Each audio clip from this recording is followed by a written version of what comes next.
नमो ब्रह्मन् देवाय गो ब्राह्मणहिताय च जगद्धिताय कृष्णाय गोविंदाय नमो नमः। आस्थावान सज्जनों, अभी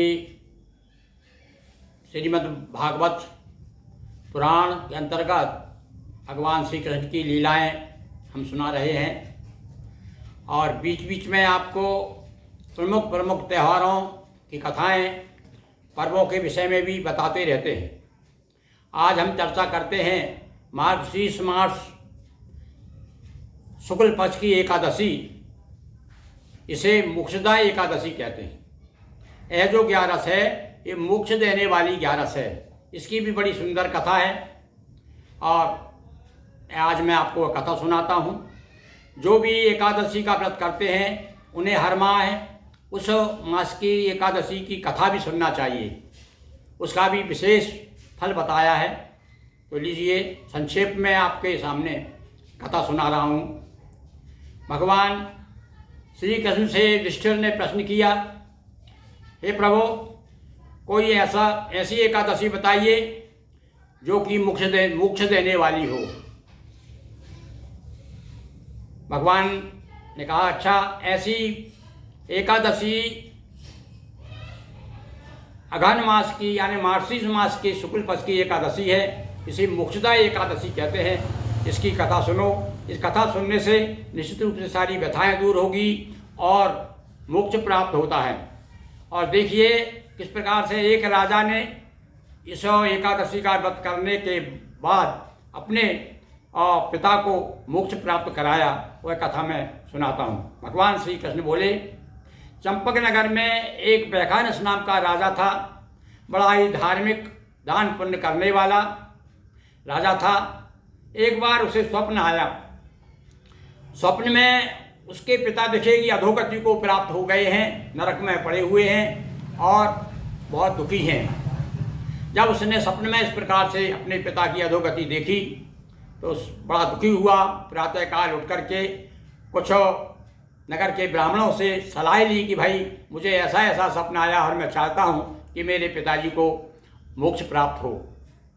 तब ब्राह्मणों ने बताया कि देखिए, ये नगर के बाहर एक ऋषि रहते हैं और पर्वत नाम के, देखिए पर्वत नाम के बड़े प्रसिद्ध ऋषि हैं, जिनसे कि पर्वत नाम के जो गोस्वामी आप लोग जानते हैं ना, ये पर्वत जो हैं ये नारद जी और पर्वत ये दोनों मामा भाने हैं, ऐसी कथा और शिव पुराण में आती है।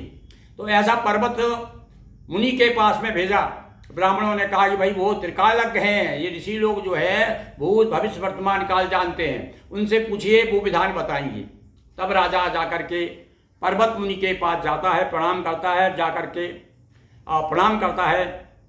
मुनि पूछते हैं, हाँ राजन आइए, आपका स्वागत है मेरे आश्रम में, कैसे कष्ट किया आपने। दोनों का वार्तालाप होता है। राजा बताते हैं कि महाराज, मुझे सपने में मेरे पिताजी अधोगति को प्राप्त हैं, नरक में पड़े हुए हैं, उनको कैसे मोक्ष होगा, उनकी बड़ी दुर्दशा है, मुझे ऐसा स्वप्न आया है, आप कृपा करके बताइए।